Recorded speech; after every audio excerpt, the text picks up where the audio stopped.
两国向俄罗斯锁地，高加索再成火药桶。俄乌战线兵力被迫大转移。俄乌战争第1240天，乌军首次无人步兵夺阵地。乌军海马斯精准打击库尔斯克，俄军指挥部或遭最沈重打击。乌克兰大规模空袭俄境实地，克里米亚成重灾区。北约动真格，英德合力抗俄预警机飞入乌克兰空域。普京亲临俄最大钢铁厂，安全部署令人啧舌。以叙冲突升级，以军空袭大马士革总统府与国防部，续防长或身亡。大家好，欢迎收看新冷战情事，请大家先为我们的节目点赞、留言，谢谢大家。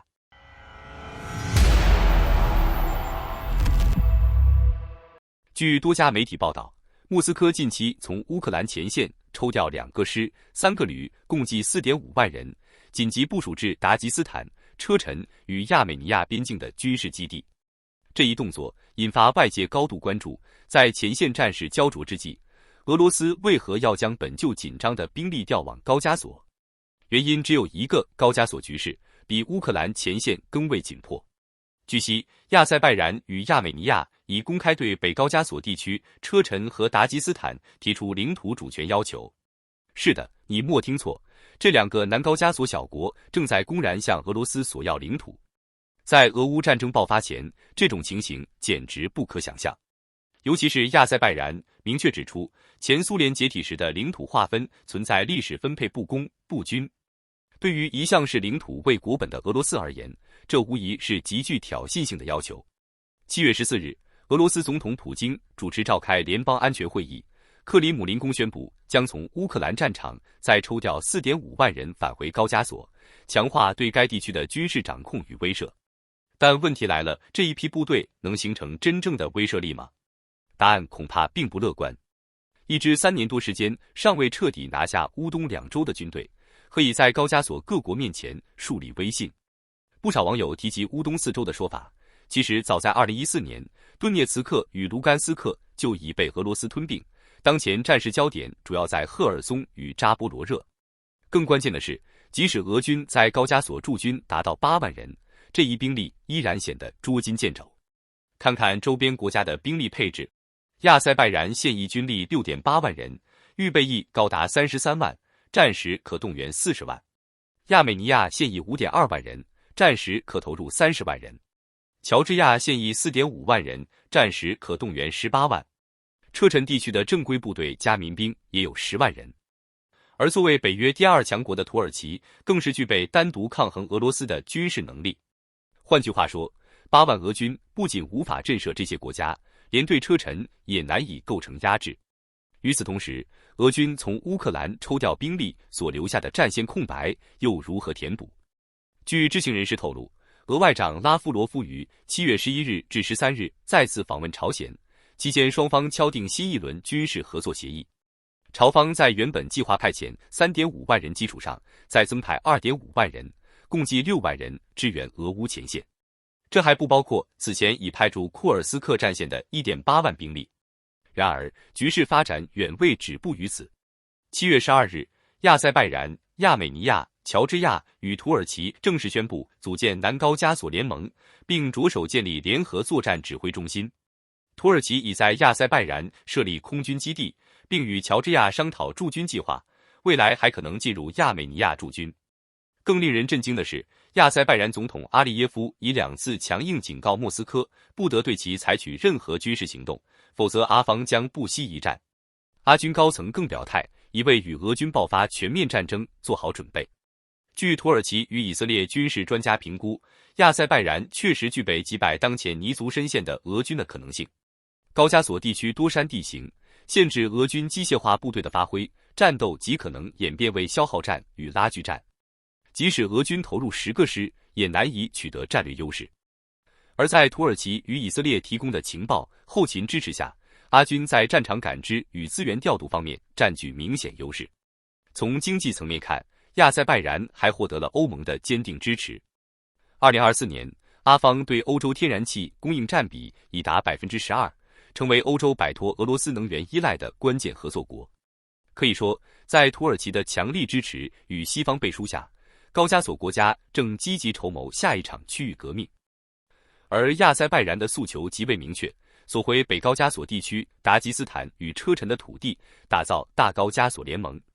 从近期的动作，抓捕俄罗斯外交官，断绝双边经济往来，关闭俄语学校，拒现俄特使，向乌克兰提供军事支援，可以看出，亚塞拜然实际上已对俄展开全面反击。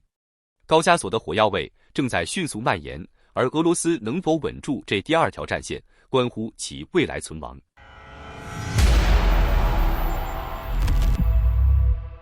2025年7月17日，俄乌战争进入第1240天，战火持续蔓延，局势依旧紧张。7月16日下午，俄罗斯军机使用一枚500公斤级凯布制导炸弹袭击了乌克兰顿涅茨克州的多布罗皮利亚市，袭击目标竟是一家正值下班高峰的超市。当地政府证实，空袭已造成2人死亡，27人受伤。多布罗皮利亚地处前线北部，自7月初以来，当地已连续遭遇38次独立炮击。拉脱维亚奥格雷市市长埃吉尔斯·赫尔马尼斯也在俄方空袭中受伤，当时他正携带人道主义援助物资前往乌克兰。在另一边，乌克兰无人机7月16日夜成功袭击了一个俄罗斯化工厂，这家企业占当地总 GDP 的 44%。回到战场上来，乌克兰总参谋部证实，第3突击旅于7月14日展开了一次具有历史意义的战术行动，完全利用空中和地面无人机，成功实施了世界上首次行动，在未部署步兵的情况下夺取了俄罗斯占据的阵地。该行动由第3突击旅的 FPV 自杀式无人机打头阵，率先摧毁俄军防御工事并引发俄军混乱。随后，地面遥控炸药车对俄军残余掩体实施定点爆破。在局势崩溃之际，俄军士兵临时制作纸板标志，示意投降。最终，幸存俄军被另一架无人机引导至乌军阵地，完成投降流程。这次行动被军事分析人士认为是未来无人作战形态的雏形。东部战线，乌克兰空军出动 JDAM-12精确制导滑翔炸弹，成功摧毁俄军多个防御工事。托列茨克方向，乌军柳特营小规模反击，成功收复部分阵地。红军村战区，俄军继续推进，挺进红军村东北方向，并尝试在克拉斯诺利曼斯卡亚矿一带建立阵地。该地区对乌克兰补给线构成实质威胁。由于通往红军村的道路已被切断，城内处境愈发孤立，而俄军大量无人机在该区域肆意攻击，从军事目标到平民几乎无差别打击。科斯蒂扬基诺夫卡一线，乌军取得重要进展，成功反击并收复奥列克桑德罗、卡利诺维及克列班比克斯克水库周边区域。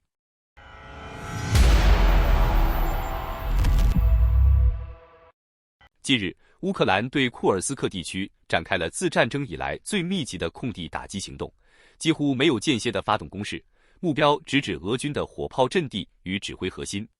据诺尔报告消息，当地时间7月16日，乌克兰第8团对库尔斯克发动了高强度的海马斯火箭弹袭击，精准打击俄军防线。袭击导致俄军至少6套火炮系统被摧毁，包括5门 Mr. B 火炮以及1门 Grad 多管火箭炮系统。炮兵对决中，乌军在射程与精准度上明显占优。空中方面，乌克兰空军同样展开行动，出动战机轰炸了库尔斯克奥列克西夫卡地区的3个俄军阵地。更早前，乌军一架米格29战机成功打击了位于库尔斯克乔特基诺的俄军指挥部。分析人士指出，乌克兰空军近年来越来越频繁地深入俄罗斯境内执行作战任务，特别针对俄军的指挥中枢与后勤系统实施斩首式打击。这一战术正成为乌军遏制俄方攻势的关键手段。事实上，在7月初，乌军就曾对俄第155旅指挥部发动了一次战争以来规模最大的袭击之一。此次打击精准命中库尔斯克科列涅沃的俄军指挥部，距前线仅17公里。根据多方消息确认，俄海军副司令古德科夫在此次袭击中阵亡，莫斯科方面已公开为其举行悼念仪式。该旅指挥系统几乎被团灭，对俄方造成严重打击。这一系列针对库尔斯克的密集攻击，也引发外界猜测，乌克兰是否正在筹备新一轮针对俄军高级指挥体系的精准打击。与此同时，乌军还空袭了俄占马里乌波尔地区的一个重要建筑基地。从现场视频来看，该建筑群很可能是俄军修建的防御阵地和战壕设施。乌军袭击后，整个基地陷入火海，黑烟在马里乌波尔上空久久不散，象征着乌方对俄控制区的持续压力。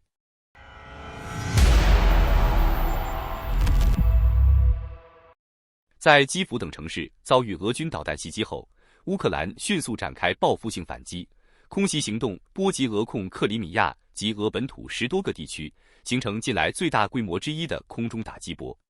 据开源情报防御者披露，当地时间7月17日夜间，乌军出动近100架无人机，对克里米亚半岛及黑海周边目标发动饱和打击。多地民众称，听到持续不断的爆炸声与密集的空中交火，战斗一直延续至黎明。目击者拍摄的视频显示，克里米亚多处地点燃起熊熊烈火，夜空中火光异常显眼，疑似有军用设施被击中。不仅如此，乌军的无人机还深入攻击俄罗斯本土重要战略目标，其中图拉州的什切基诺军用化工厂被命中，引发巨大火球与剧烈爆炸声。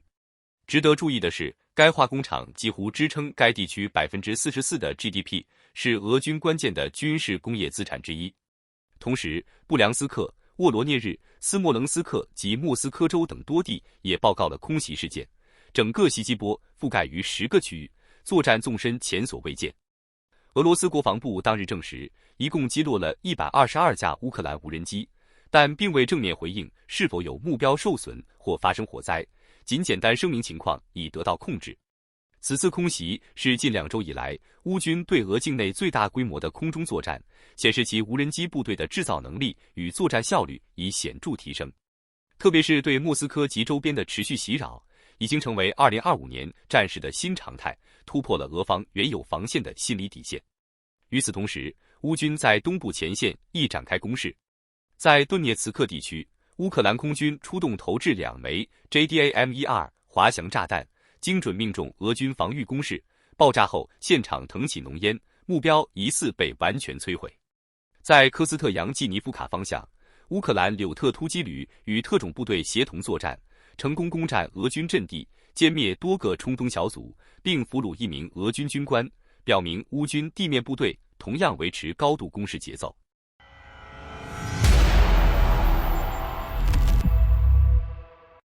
英国与德国正式签署防御条约，强化欧洲安全防线，全面应对俄乌战争带来的挑战。而北约的预警机则首次进入了乌克兰的空域。据彭博社消息，当地时间7月17日，英德两国在伦敦完成了防务协议的签署。欧洲大国正开始紧密团结。此协议的核心在于，两国将携手应对战争威胁，深化战略协作。而更引人注目的是，该条约还涵盖了联合研发射程超过2000公里远程导弹的计划，明确摆脱对美方技术的依赖，剑指莫斯科的意味不言而喻。英德的联合之举并非孤立，法国与波兰的防务合作也在加快，种种迹象显示，欧洲正逐步构建属于自己的独立防御体系。与此同时，北约动作频频。根据 Flight Radar 的卫星追踪数据显示，一架北约预警机近日首次进入乌克兰空域。这架预警机从德国起飞，穿越波兰上空后进入乌克兰，最终飞往土耳其，引发各方高度关注。这也是俄乌战争爆发3年来，首次由北约侦察平台直接飞入乌克兰领空，释放出前所未有的强烈信号。预警机在现代空战中的战略价值不容忽视。此前，乌克兰借助瑞典援助的萨博预警机曾成功打击俄军目标，显示出制空权格局的细微但持续变化。几天前，乌军的一架安124运输机高调飞行，更显示出乌方在空中力量上的自信回升。此外，北约新任盟军最高司令美国空军上将亚历克斯·格林克维奇已与乌克兰武装部队总司令瑟尔斯基完成首次通话。格林克维奇明确表示，北约将继续为乌克兰提供坚实支持，未来双方在军事协调与资源共享上的合作将进一步升级。在国际军援方面，法国和捷克之后，意大利也表态不会出资采购美制武器援助乌克兰。意大利总理梅洛尼指出，一方将专注于后勤保障与武器运输协助，显示出欧洲援助模式已逐渐分流：一是购买美式先进武器，二是以库存装备援助为主。欧洲正在以前所未有的速度重新定义其安全战略格局，独立防御的步伐正在加快。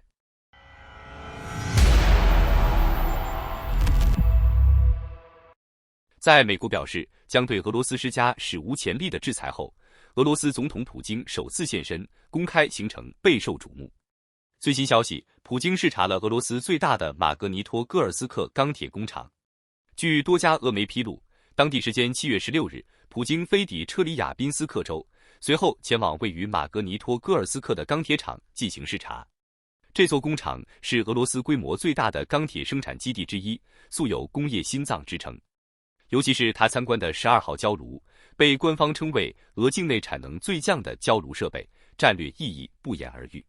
令人关注的是，普京的安保车队规模空前，从工厂延伸至城区，阵仗之大引发热议。有分析认为，该钢铁厂不仅是民用基础产业，更深度融入俄罗斯的军工体系，可能早已成为乌军空袭的重要潜在目标。值得注意的是，这是美国前总统川普发出强硬表态后，普京的首次公开露面。就在此前，美国刚宣布对乌克兰提供总额高达100亿美元的新一轮军事援助，并警告将在50天内对俄产品征收100%的额外关税。川普还在专访中罕见直接表达了对普京的不满，但截至目前，普京对这些警告仍保持沉默。克里姆林宫亦未发表回应，俄方内部声音则表现出无所谓的态度。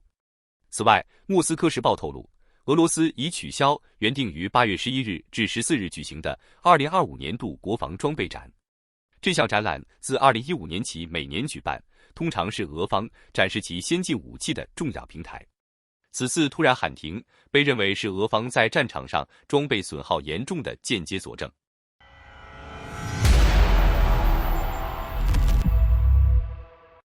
随着地区局势持续紧张，以色列与叙利亚之间的冲突迅速升级。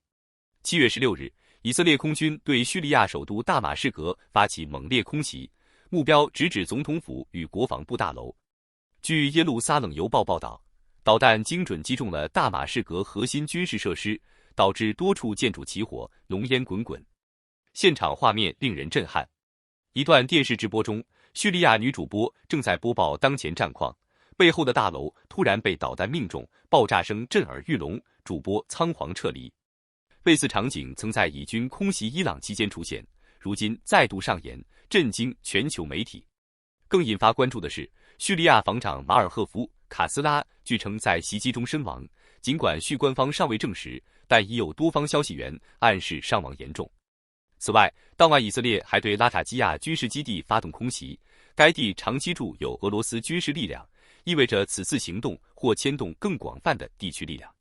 与此同时，以色列总参谋长扎米尔下令将部分部队从加沙调往叙以边境的戈兰高地，以备地面行动之需。总理内塔尼亚胡在讲话中强调，以方必须保护德鲁兹兄弟，甚至有德鲁兹族群自发准备进入叙境参战。这轮冲突起源于叙南部苏韦达省，德鲁兹人与贝都因人发生冲突后，局势急剧恶化。叙政府虽宣布与德鲁兹派系达成停火协议，并承诺撤军、设置检查站，但协议效果存疑。